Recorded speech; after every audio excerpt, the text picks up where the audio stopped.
We're in week 7 of the NHL season, and the intensity has ramped up to a whole new level. We got Sidney Crosby dropping the gloves. Topples Crosby to the ice, who's right back up and swinging with a couple rights. All while the Ovechkin chase for greatness has hit a brick wall. It's the inadvertent collision there with Jack McBain. And a massive hit has fans questioning the definition of a clean body check, and the league as a whole is getting pissier by the day. Another chaotic chapter of the season is in the books. So here's what really happened in week 7 of the NHL season. Sunday, Nasty Natchez.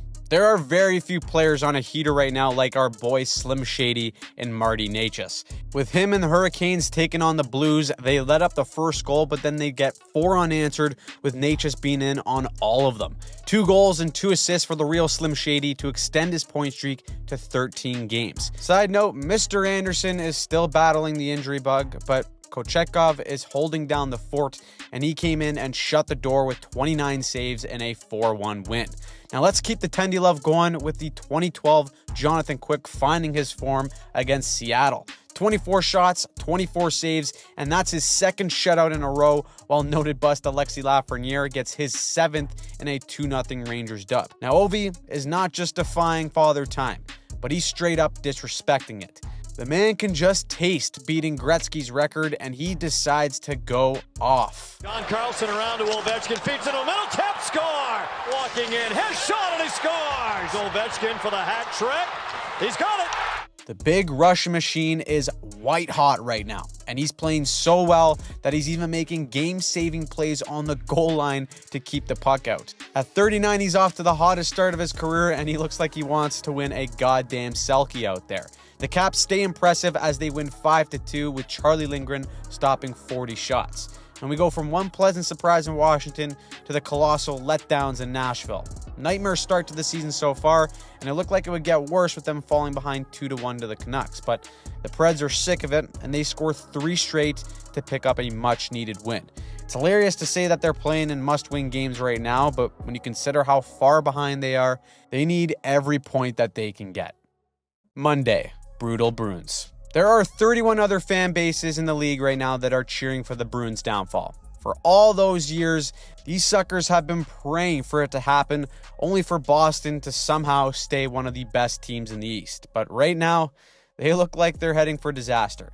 And what should be an easy 2 points for playoff teams, Boston gets spanked by the Blue Jackets, including 2 shorthanded goals against.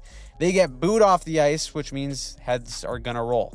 That meant that coach Jim Montgomery would get fired the next day as the scapegoat, despite having an absurd win record during his tenure for the Bruins. And for the first time in years, Boston's future seems turbulent. You can follow that under things you love to see, just like seeing Ovi score yet again against the Utah Hockey Club. We're witnessing history. It's looking like Ovi's gonna absolutely smash this record, and it looks like nothing can stop him, but then this happened. Jack McBain goes knee on knee with Ovi, and he can't put any weight on it. Everyone holds their collective breath, but luckily afterwards, he was only listed week to week with a lower body injury. Just a brutal bounce for him and really all hockey fans, as he was on a heater. Hopefully, he stays hot when he comes back. Now, even though the Avalanche got Nichushkin back, Cale Makar, where's my car, is still putting on a dominant season for our D-men and helping the Avs win games. 2 more goals for him against the Flyers, and when the Avs can get a save, they're pretty much a lock for the win. It's rare, though, since their goaltending is a coin flip on most nights. You can kind of say the same for the Habs goalie in Sam Montembeault. Some nights he looks fantastic, and other nights he very much doesn't. Of course, when you're playing in front of Montreal's defense, it's a miracle you're even stopping pucks at all. So heading into this game against the Oilers, you'd probably guess it'd be a shooting gallery for them. But you'd be wrong. Montembeault pitches a shutout, and you likely missed it because it was Monday and exclusively on Amazon Prime. Now, if you get all the 30 subscriptions needed to watch hockey nowadays, maybe, just maybe, the NHL would have let you see Montembeault's 30-save performance. Probably not, though. Now, the lock of the night had to be the Stars beating up the Ducks, but that is why we play the game. The Ducks score 3 straight and never look back. You can basically call that a Mighty Duck miracle, as they beat a much better Stars team. Now, finally, the moment we've all been waiting for, and that's another 2024 edition of the NHL Toilet Bowl between the San Jose Sharks and the Detroit Red Wings. Didn't expect to see Detroit here at the start of the season, but hey, you got to win at something. And they can't even do that right. A back and forth game all the way through would take these two teams into OT, and it wouldn't last very long. Granlund to the line. The give for Celebrini. Macklin Celebrini in. He scores!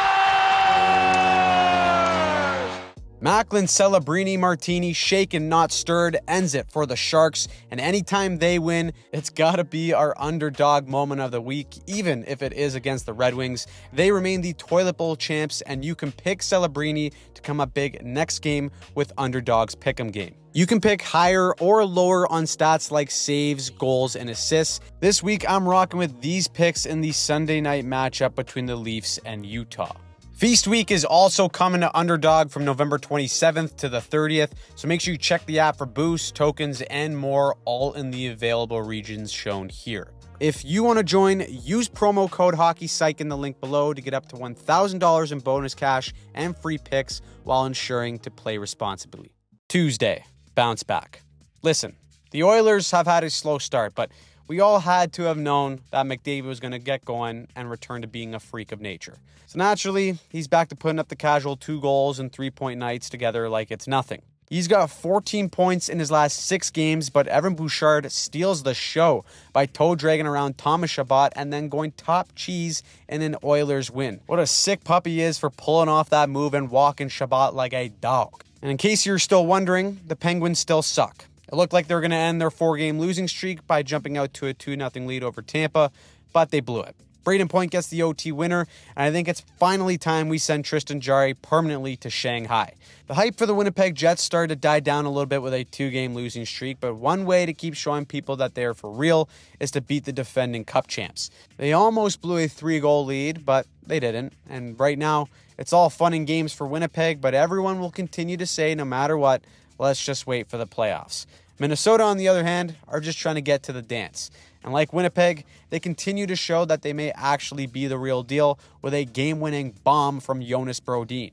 The Wild stay hot. Now, how lucky are we to get 2 toilet bowl games on back-to-back nights? And it's a wonderful time for Bedard to start putting up some points. He gets 2 beauty assists in what has been a tough year for him so far, but the Ducks' Lil Carlson gets the last laugh to win part 2 of the toilet bowl. The Flames fans rightfully roasted me when I forgot Dustin Wolf's first career shutout last week, and it was well-deserved, I'll admit. I'll take a lap, but getting to play the Islanders is a goalie's wet dream. A nice, low-scoring affair that ends with a Costco Kirkland shootout winner is just a beautiful sight for Flames fans. They are a team that's sneaking under the radar this season, and the belief in the Wolfpack gets even stronger. Now, you probably expect something like this out of the Canucks, but prior to the game, news broke that JT Miller will be out indefinitely for personal reasons. Off the ice, you hope everything is all right, but on the ice, that's a big hole to fill for the Canucks, especially going up against the Rangers. And even though this was a close game, it's the sausage guy from Pita Party and Chris Kreider grabbing the game winner as the Rangers get their 3rd straight win to end Tuesday night. Wednesday, controversial hits. Yes. The league and its fans have never been more divided on what is and isn't a clean hit. And when the Leafs' Matthew Knies gets smoked in the neutral zone by Zach Whitecloud, Leaf Nation lost their goddamn minds. Not only because somehow Vegas ended up with a power play after it, but because Ryan Reeves also got a 5-game suspension this past weekend for his own hit. Leaf fans were saying he left his feet, aimed for the head, but if you look at a screenshot, his feet are on the ice prior to making contact. Does he explode upwards? Maybe, but regardless, there still seems to be a trend of players getting caught with their head down. The final ruling was that there was no penalty and no suspension, but the Leafs don't care. Without Austin Matthews and all their center depth hurt, they say, F the refs, we're going to win anyways. Joe Fraser-Minton gets his first NHL goal and Joseph Woll gets the shutout. The parade is fully on with them being on top of the division, and they are 6-1 without Austin Matthews. Our beer league moment of the night goes to Ivan Fedotov of the Philadelphia Flyers. 1-1 game in the 3rd, and look at this squeaker that he lets in from Sebastian Aho. That is an 11 p.m. beer league special right there, and ultimately the game winner, as the Carrowagon Hurricanes keep the ball rolling. Now let's all congratulate the Dallas Stars tonight for their opportunity to play the Sharks. Jason Robertson activated RoboCop mode and puts up 3 points in another Dallas dub. But really, I should start congratulating teams for playing the Preds because it seems like nothing is going right for them. 45 seconds in, they take a penalty for not starting the correct lineup they had on the score sheet. That is just unexcusable, and it's fitting that they get shut out by the Kraken to boot. I've never seen a hotter seat than the one Coach Andrew Burnett is sitting in right now. Shutouts also seem to be in the water on Wednesday because we got another barn burner between the Sabres and the Kings. If you suffer from insomnia, this game would have put you to sleep faster than any drug out there. Jason Zucker scores the only goal in this 1-0 snooze fest, while Ukko-Pekka Luukkonen shuts the door against LA. The Sabres are getting dangerously close to 500, which means they're probably going to find a way to screw it up somehow, right? Thursday, chaos in Columbus. Now, I bet for a fact you didn't have the Lightning and Blue Jackets on your list for being the game of the night. And it looked like it was going to be a blowout with the Lightning taking a 3-0 lead. But then the game turned to chaos and saves became optional. Columbus says, all right, watch this. They get 3 of their own to tie it back up. And then the two trade goals like it's going out of style. 6 goals scored in the first 6 minutes of the second period. And both coaches are going to be just carving up their teams in the film room the next day. And with this being all tied up at 6s going into OT, Zach Werenski puts an end to the madness. He spots Werenski straight away. Floats up, fires. He scores! Columbus wins 7-6 in an absolute barn burner that saw 11 multi-point scores and a total of 73 shots. Now let's move on to the Sens, who still can't find a way to win games as they throw 40 shots on Samsonov, but Vegas holds her down for Ottawa's 4th straight loss. Yet again for Sens fans, the start of the season feels like a sick joke and Groundhog Day. Now down in Boston, the Joe Sacco era is underway for the Bruins, and Mark Kastelik was amped up for it. He and Robert Bortuzzo dropped the mitts not once, but twice in the same game, and Boston quiets some of the noise with a 1-0 win. Little side story there is that Korpisalo gets the shutout, and Swayman continues to struggle to find his game after holding out for his juicy deal. So since it's fun and almost sad at times to watch, let's all experience what Islanders hockey is like with it being tied 1-1 in the final minute against the Red Wings. Loose puck, Raymond! Bingo! Yes, everybody loves Raymond. He steals the game for Detroit, who desperately need one. Now, upset of the night goes to the Blackhawks, who beat the Panthers 3-1, with Bedard once again being held pointless. Tough go. But an even tougher go is Ovi being out 4 to 6 weeks with a broken fibula. Just a brutal outcome for Ovi, hockey fans, and especially the Caps. And to rub salt in the wound, they lose 2-1 to the Avs. Meanwhile, the battle to be the big dog in the Metro had the Devils beating the Hurricanes. And Jesper Bradatui absolutely cooked. 2 goals and 1 assist for him, and it's probably safe to assume that these two teams will be going back and forth all year to try and own the Metro.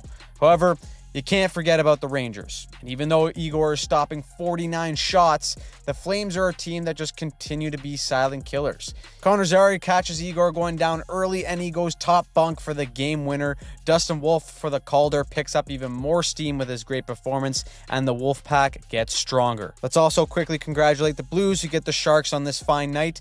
And Yaroslav Askarov makes his debut in a Sharks uniform, and they score on him 11 seconds into the game. Welcome to the team, kid. Get used to it. But despite the shaky start, the Sharks make it a game, but lose in a shootout to the Blues. Now, I don't know what's going on this week, but we got another Beer League play of the night with Draisaitl attempting a pass. It bounces off of a skate, clears one guy, 2 guys, and then it rolls in on Fleury and whoop, right through his legs.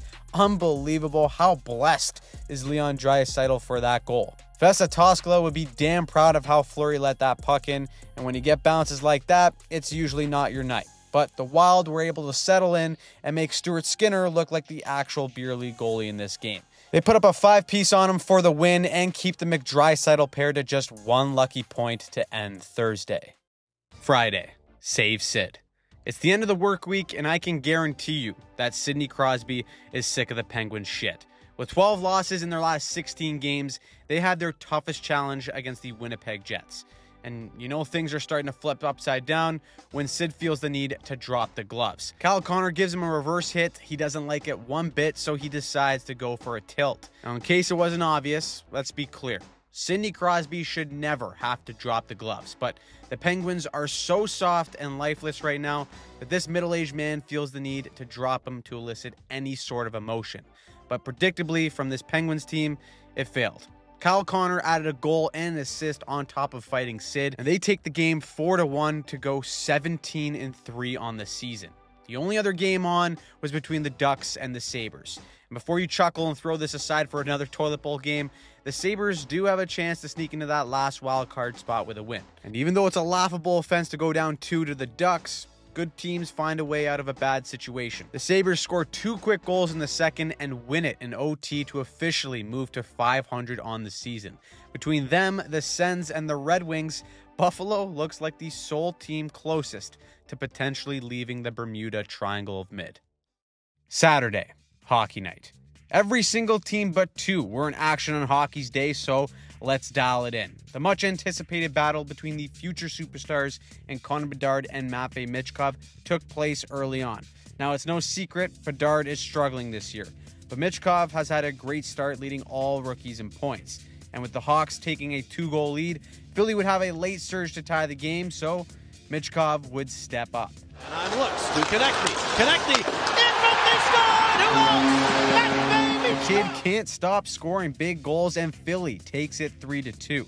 Meanwhile, the Flames are trying not to blow a lead of their own, but Marco Rossi goes to the net, gets greasy, and ties it with 30 seconds left. But the Flames have noted shootout specialist and Costco enthusiast Justin Kirkland to keep the dream alive, and Rasmus Andersson ends it in a shootout to give them a win. That would have had them as the top dogs in the Pacific, but there's another silent killer lurking in LA. Need a goalie in a pinch? You gotta call big save Dave Riddick to get you out of a bind, as he stops 20 of 21 to beat the Kraken. Now, as for the Avs, well, you can count on their offense to go berserk at any moment. A 4-goal second period on the Panthers is just tidy work. Chaos follows Colorado, and they welcome it with a 7-4 win. Chaos also follows the Penguins, but in a much worse way. These guys have made me sick this week, so I'll keep it quick. Predictably, Crosby scores the lone goal, and it's the 600th of his career. They lose 6-1, and if you want to hear how much of a joke they've been, they've let in 91 goals on the season. No one else has given up more than 75. Hashtag save Sidney Crosby. Flood the comments with it. I've had enough of it. The Canadians can also join them as well, as they let Vegas drop 5 on them in the second period and get booed off of the ice. The tank is clearly starting early for them this year, but I wonder if that's also included in the Yzer plan, because Jesus, they stink too.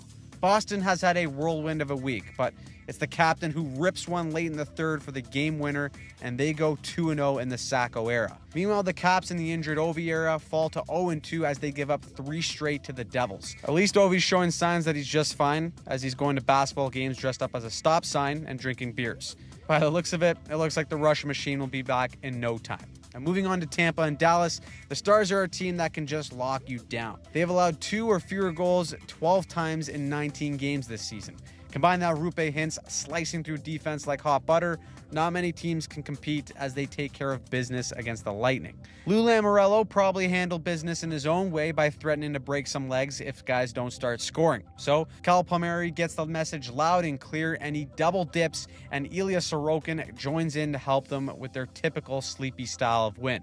The exact opposite was the game between Carolina and Columbus. The Hurricanes battle back 3 separate times and then take the lead but hold the phone. With just a minute to go, Kirill Marchenko ties it to force OT, and then Sean Monahan finishes the job in the shootout. See you later. That's game. Of course, it wouldn't be a Saturday night without an all-Canadian matchup between the Canucks and the Sens. And here we have Quinn Hughes getting the gate for making Josh Norris eat the dasher. I personally don't know if that's a game misconduct, but the refs don't care. They toss him anyways. So a Canuck team without JT Miller, Thatcher Demko, Brock Besser, and now Quinn Hughes have still found a way to beat Ottawa. Despite a late push from the Sens, things got nasty in this one as Brady Tkachuk just tried collecting bodies after this game got out of reach. Taking penalties and dropping the gloves, the frustration boils over as the Sens lose their 5th straight game. Jeez. Now, at least the Sabres look like they're showing signs of improvement as they get a quick congrats for playing the Sharks. Jumbo Joe's number 19 was put in the rafters on Saturday, and Peyton Krebs sends a laser top shelf and then points to the sky to honor him and the number. The Sabres take advantage of the gimme in San Jose and move into the last wildcard spot. Good for them.